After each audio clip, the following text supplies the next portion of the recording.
Mis amados hermanos, bienvenidos a Tengo Preguntas. Qué privilegio estar con ustedes. Aquí seguimos en casita, esperando ya la oportunidad para que las cosas vayan mejorando y podamos grabar nuevo contenido. Hemos querido comenzar una serie de videos de los que ya teníamos y seguir añadiendo nuevo contenido con respecto a la Iglesia Católica y temas que tienen que ver con esta religión. La idea no es atacar, sino aclarar. Aclarar de acuerdo a lo que la palabra de Dios nos enseña y de acuerdo a lo que las escrituras dicen. Entonces, hoy en este video vamos a ver el origen de la Iglesia Católica Romana. Espero que sea edificante para ustedes la información. Yo les pido respeto en los comentarios. Nada de peleas, divisiones, contiendas, sino mucho respeto. Todo comentario que yo vea que sea ofensivo será eliminado. Entonces, edifiquen sus vidas con este video. Recuerda que puedes apoyarnos en nuestras redes sociales y también allí en la descripción del video puedes ver la información, pues, si quieres sustentarnos, si quieres apoyarnos de otras maneras. Entonces, bienvenidos a Tengo Preguntas. Quédate con nosotros.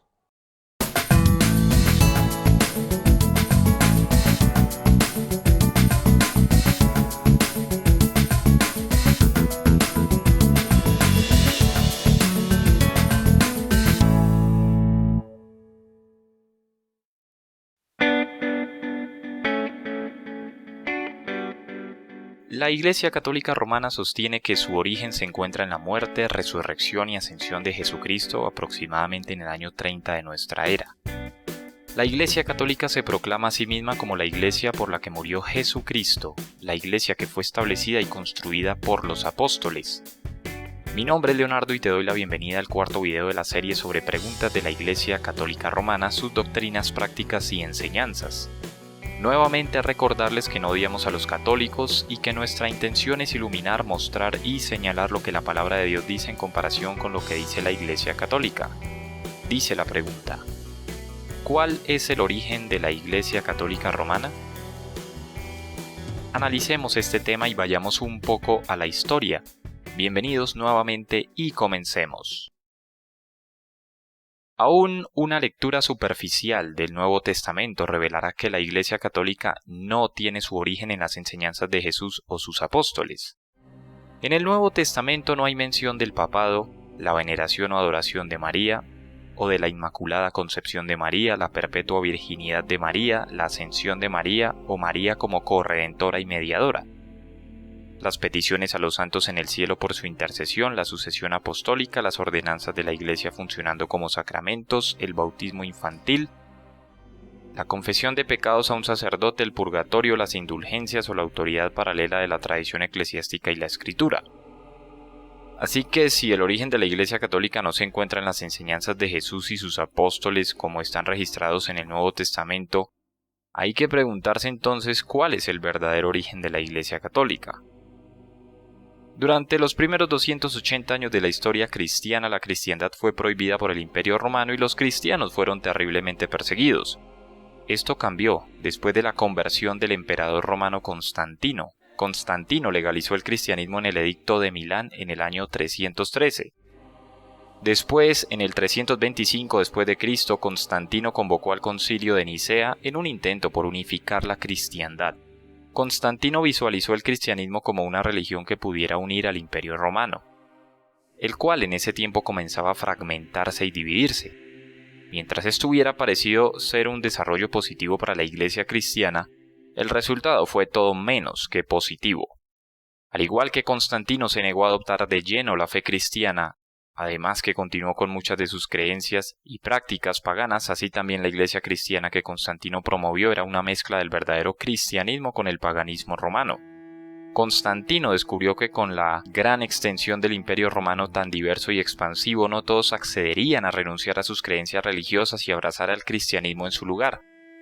Así que Constantino permitió y aún promovió la cristianización de las creencias paganas. De ese modo, las creencias completamente paganas y totalmente antibíblicas le dieron nuevas identidades al cristianismo. Algunos claros ejemplos de ellos son los siguientes. Primero, el culto a Isis, una religión de la madre diosa egipcia, fue absorbida dentro del cristianismo, reemplazando a Isis con María. Muchos de los títulos que fueron usados por Isis, tales como Reina del Cielo, Madre de Dios y Teóctocos, quien dio vida a Dios, fueron adjudicados a María. Se le concedió a María un exaltado papel en la fe cristiana mucho más allá de lo que la Biblia describe de ella, para atraer a los adoradores de Isis a la fe, que de otro modo no la hubieran adoptado. Las primeras claras señales de la Mariología católica ocurrieron en los escritos de Origen, quien vivió en Alejandría, Egipto, el cual resultaba ser el punto focal de la adoración a Isis. Segundo, el mitraísmo era una religión en el Imperio Romano del I hasta el V siglo después de Cristo. Era muy popular entre los romanos, especialmente entre los soldados romanos, y posiblemente fue la religión de muchos emperadores romanos. Mientras que nunca se le concedió un estatus oficial al mitraísmo en el Imperio Romano, fue de hecho la religión oficial hasta que Constantino y los siguientes emperadores romanos reemplazaron el mitraísmo con el cristianismo. Una de las características claves del mitraísmo era una comida de sacrificio, la cual consistía en comer la carne y beber la sangre de un toro. Mitras, el dios del mitraísmo, estaba presente en la carne y la sangre del toro. Y cuando eran consumidas se otorgaba la salvación a aquellos que tomaban parte en la comida del sacrificio. Teofagía, la práctica de comer el cuerpo de un dios. El mitraísmo también tenía 7 sacramentos, haciendo que las similitudes entre el mitraísmo y el catolicismo romano sean demasiadas para ser ignoradas.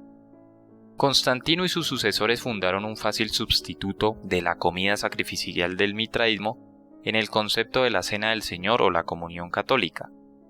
Tristemente, algunos de los primeros cristianos comenzaron a añadir el misticismo a la Cena del Señor, rechazando el concepto bíblico de un simple acto de adoración y recordatorio de la muerte y derramamiento de sangre de Cristo. La romanización de la Cena del Señor hizo la transición a una consumación del sacrificio de Jesucristo, conocida ahora como la Misa Católica o la Eucaristía. Tercero, la mayoría de los emperadores romanos y ciudadanos eran enotistas. Un enotista es alguien que cree en la existencia de muchos dioses, pero que tiene un enfoque primario en un dios en particular, o considera a un dios en particular como supremo sobre los otros dioses. Por ejemplo, el dios romano Júpiter era supremo sobre el panteón romano, panteón que es la totalidad de los dioses. Los marinos romanos con frecuencia eran adoradores de Neptuno, el dios de los océanos. Cuando la Iglesia Católica absorbió el paganismo romano, simplemente reemplazó el panteón de dioses con los santos. Así como el panteón de dioses romanos tenía un dios del amor, un dios de la paz, un dios de la guerra, un dios de la fuerza, un dios de la sabiduría, etc., la Iglesia Católica tiene un santo que está a cargo de cada una de estas características y existen muchas otras categorías. Igualmente, así como muchas ciudades romanas tenían un dios específico para la ciudad, también la Iglesia Católica provee sus santos patrones para las ciudades. Cuarto, la supremacía del obispo romano, el papado, fue creado con la ayuda de los emperadores romanos.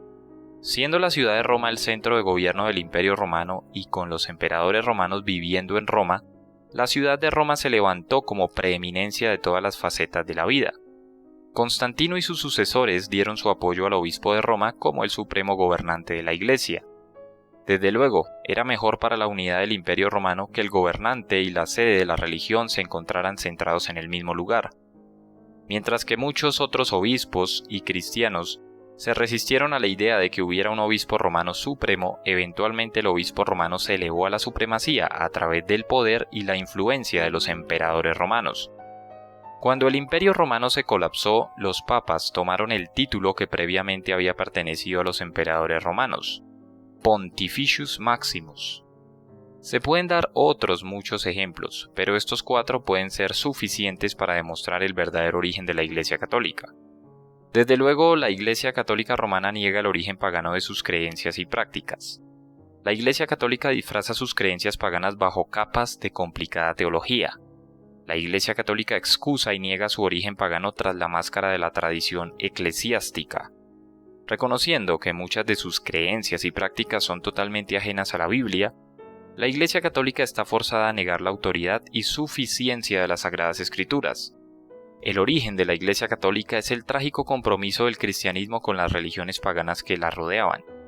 En vez de proclamar el Evangelio y convertir a los paganos, la Iglesia Católica cristianizó las religiones paganas y paganizó el cristianismo. Al mezclar las diferencias y borrar las características distintivas, sí, efectivamente la Iglesia Católica se hizo a sí misma atractiva a la gente del Imperio Romano. Uno de los resultados fue que la Iglesia Católica se convirtiera en la religión suprema en el mundo romano durante siglos. Sin embargo, otro fue el resultado: la más dominante forma de apostasía del cristianismo, del verdadero Evangelio de Jesucristo y la verdadera proclamación de la palabra de Dios. Segunda de Timoteo 4:3-4 declara: porque vendrá tiempo cuando no sufrirán la sana doctrina, sino que teniendo comezón de oír se amontonarán maestros conforme a sus propias concupiscencias y apartarán de la verdad el oído y se volverán a las fábulas. La Iglesia Católica Romana cumplió y cumple este versículo a la perfección. Pero ustedes que me escuchan, lo más terrible es que la Iglesia de Jesucristo, el verdadero cristianismo, ha permeado sus enseñanzas y también se ha vuelto a la apostasía, lamentablemente, en los últimos tiempos.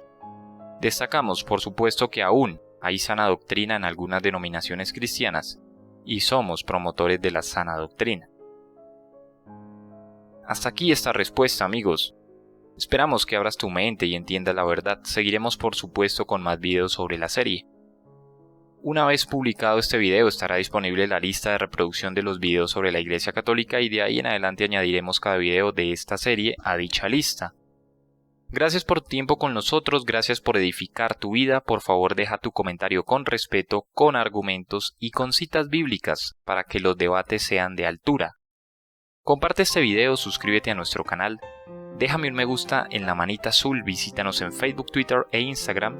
Interactúa con nosotros en las redes sociales, no olvides dejarnos tus preguntas para responderlas en un video. Y si realmente quieres que hagamos esa pregunta, por favor recuérdanoslo constantemente, ya que son muchos los comentarios que recibimos diariamente. Bendiciones, muchas gracias por tu tiempo, nos vemos en la siguiente respuesta. Chao, chao.